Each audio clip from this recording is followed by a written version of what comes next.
Welcome back, everyone, to Love Remembers. Today is Tuesday, June 10th. Now, I know the past few days have been very difficult on all of us as we're watching our democracy unravel in front of our own eyes, day by day, piece by piece. Things are happening behind the scenes that the media isn't reporting on, and nobody's talking about it. That's exactly why I need to break it all down for you. Just like if you remember, I told you about Kirill Dmitriev, that same Kirill Dmitriev who's Putin's money man, who's married to Putin's daughter's best friend, has ties to Steve Witkoff and Trump's inner circle. Well, this gentleman, his name is Darren Beatty. He is a top official inside the United States Department of State.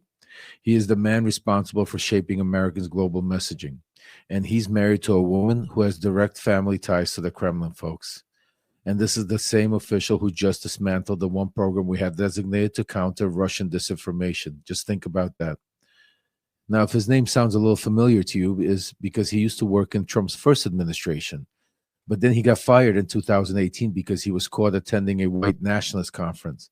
But like so many of Trump's castaways, he never really left the movement. He was recycled, and now he's back in a much more powerful position.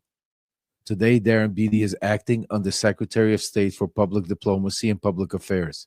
He oversees public messaging, not just for the world, but for all of us. And here's what should terrify every single one of us. Beatty is the architect who recently dismantled the State Department's Global Engagement Center, the exact team tasked with fighting foreign disinformation, especially Russian propaganda. The only real line of defense we had in this arena, gone, dismantled, by a man whose family I've now confirmed is deeply tied to Putin's orbit. Beatty's married to Yulia Kirilova, and her uncle's name is Sergei Chernikov. That name might not mean anything to you folks, but in Moscow it carries a lot of weight. Chernikov has held several positions in Russian nationalist institutions, worked inside the Russian government, and once received a personal thank you message from Vladimir Putin himself. This isn't some theory, this is fact, folks, and while no one is sounding the alarm, the implications are staggering. A Kremlin linked operative's niece is married to the man who controls America's international messaging and who just shut down the one office designated to defend us from Russian lies. You can't make this up. It's happening right in front of our eyes. Not through tanks, but through speeches, but through backdoors, through marriages, through quiet personal shifts that no one's paying attention to. And as I sit here writing this message, the bombs are still going off in the Ukraine. Yesterday, June 9th, Ukraine suffered one of the largest drone attacks since the start of the war. More than 470 Iranian-made Shahad drones, 20-plus missile launched by Russia. Kiev, Odessa, and other cities were targeted yet again. Hospitals, maternity wards, apartment buildings, power stations, civilian structures destroyed. The death toll is still rising.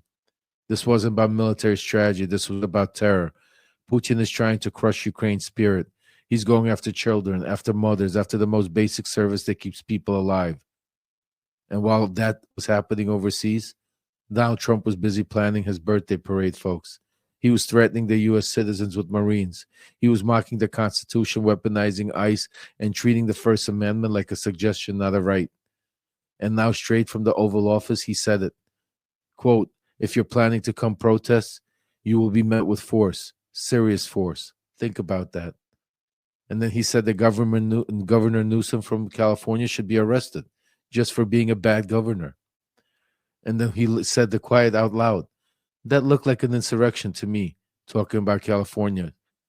He just confirmed everything I've been warning you about for the past few days, and now he's giving it to you behind the resolution desk. He's not just trying to hide it anymore. He's telling us out loud. He's laughing in our faces because this isn't about politics anymore. This is about raw power, about control through fear, about shredding the First Amendment and weaponizing ICE and turning our own military against us. This is about a man who's backed by billionaires and dictators from Qatar to Moscow, and he's willing to burn it all down to stay in power. But here's the part they never count out. Us, the people. They want us afraid. They want us silent. They want us broken.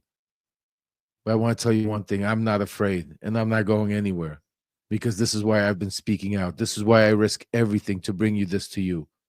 From Washington to Kiev, this isn't just politics. It's a battlefield. And my sources, the ones still inside, they're scared, but they're talking because they know what's coming. This isn't just a newsletter anymore. It's a movement, and it's growing. So I ask of you, if you believe in the truth, if you believe in our democracy, if you believe in standing up to Trump, to Putin, and to the puppets they've placed in our government, I need you to go out there today and tell a friend, restack, remessage this post, become a paid subscriber if you haven't yet. Support this work at Venmo at Lev-Parnas. And stay strong, stay loud, because we're not alone. And remember, we're just getting started. This is Lev Parnas, and this is Lev Remembers.